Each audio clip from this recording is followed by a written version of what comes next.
Claire Bennett, a humble schoolteacher from a small Kansas town, clutched her boarding pass tightly as she weaved through the crowded airport terminal. Her heart raced with excitement. This was it. After years of saving and sacrifice, she was finally going on her dream vacation to Italy, something she had talked about but never thought possible. As she neared gate 12, she checked the clock, just enough time to board. Suddenly, out of the corner of her eye, she noticed an elderly man struggling with a walker. His suitcase had tipped over, and people hurried by without a second glance. Claire hesitated. Every second counted now. She looked at the gate, then back at the man, torn between her long-awaited dream and the stranger in need. She sighed, then turned around. "Are you okay, sir?"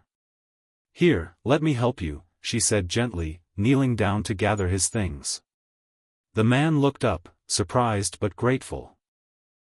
His hands trembled slightly as she steadied his walker and sat beside him for a moment to make sure he was all right. Claire didn't know that by stopping to help him, she would miss her flight. She also didn't know who he really was. But in that moment, none of it mattered. She simply saw someone in need, and chose kindness over convenience. It was a simple decision. One that would soon change her life in ways she never imagined. Claire hurried toward the gate, her footsteps quick and her heart anxious. She had stayed just long enough to help the elderly man settle onto a bench, making sure he was safe and comfortable. But now, panic crept in. She turned the corner and spotted her gate, just as the final boarding door clicked shut. Breathless, she rushed up to the counter. "Please, did the flight to Rome just leave?" she asked, desperation in her voice.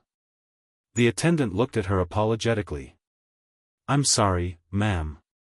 The flight just closed. They've already pulled the bridge."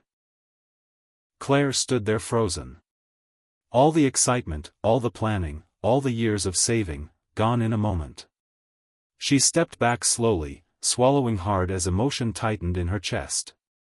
She forced a smile, nodding politely, but her eyes welled with tears. She sat down quietly nearby, trying not to let the weight of disappointment show. A few feet away, the elderly man she had helped earlier was watching. He noticed the way her shoulders sank, the way she stared silently at the runway. His brows furrowed with concern. He realized she had sacrificed something important, for him. Claire didn't look for pity or regret her choice. But the sting of a lost dream was hard to hide. Claire sat quietly in the corner of the airport cafe, nursing the disappointment that still lingered in her chest.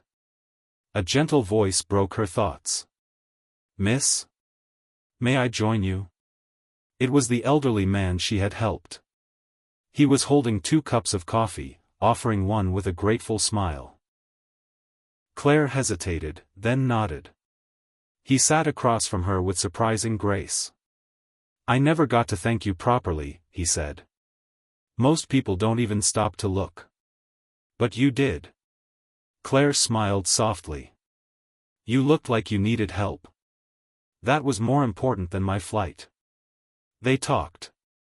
He introduced himself as Mr. Harold Whitmore. He didn't speak of wealth or titles, only of his love for travel, his late wife, and how airports reminded him of her. He listened intently as Claire opened up about her life. She shared stories of her students back in Kansas, her dream to one day show her young son the world, and how she had saved every spare dollar for this trip to Italy. Still, she never sounded bitter. Just tired. But warm. Harold looked at her, visibly moved. "And yet you gave up that flight, for me." Claire shrugged, smiling faintly. "It's okay. People matter more than planes." There was a pause. In that moment, Harold saw something rare, genuine kindness with no strings attached. And he knew something Claire didn't yet. This small act of compassion had just opened the door to something much bigger. As Claire and Mr. Whitmore finished their coffee, laughter lightened the air between them. It felt more like a warm chat between old friends than 2 strangers who had just met. But before Claire could excuse herself, a sharply dressed woman approached their table, clipboard in hand and a Bluetooth earpiece in place. "Mr. Whitmore," she said with a respectful nod, "the board is ready for you. The pilots are standing by for your signal." Claire blinked, confused. "Pilots? Board?" The assistant turned to Claire with a polite smile. "Apologies for the interruption, ma'am." Claire looked at Harold, eyebrows raised. He chuckled softly, dabbing his lips with a napkin. "I suppose I owe you an explanation," he said. "I never mentioned it because I didn't want it to change how we spoke." He leaned forward, his voice gentle. "I'm Harold Whitmore, founder and owner of Whitmore Air." Claire sat stunned, eyes wide. "The airline.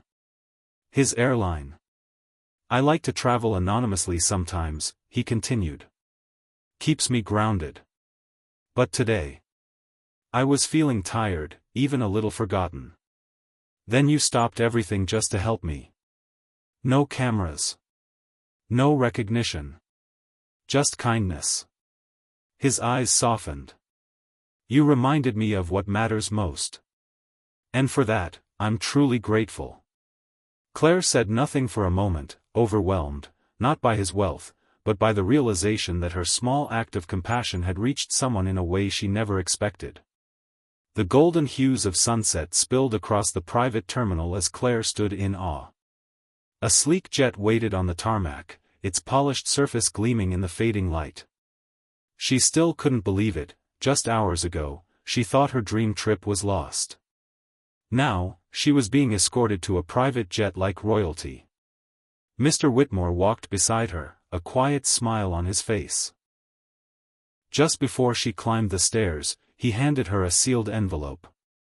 "I wanted to thank you properly," he said, his voice sincere. "You gave up something precious to help a stranger. The world needs more people like you."